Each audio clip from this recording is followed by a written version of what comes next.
This is just one of the many threats reported following the Tacloban school shooting.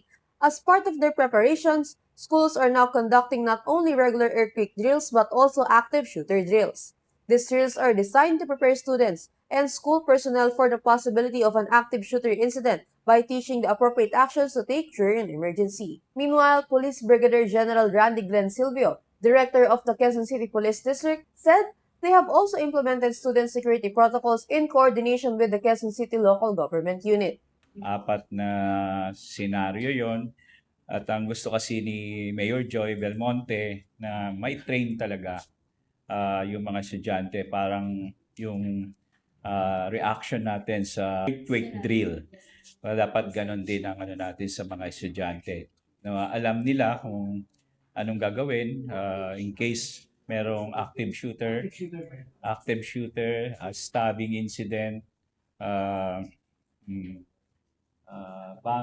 bomb threat, and yung riot inside the classroom. According to Silvio, it is important for students to undergo simulations and training. Before, during, and after. So yung before, we will train, organize yung isang klase, organize, then train and equip. So i-train natin yung training, yun yung simulation exercise. Tapos yung equipment, yung lahat ng nandun sa loob ng classroom, including your bags. He also emphasized the importance of students being knowledgeable of the immediate action drills, followed by a debriefing to assess areas for improvement in schools' emergency response.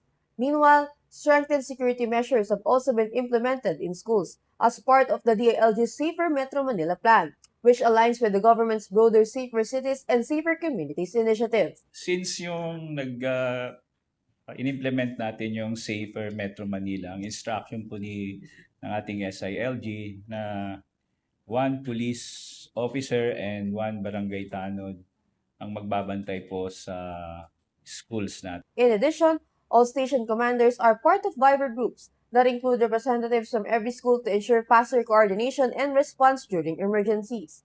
For now, Silvio recommends that active shooter drills be conducted every quarter so that schools remain prepared for any potential threat.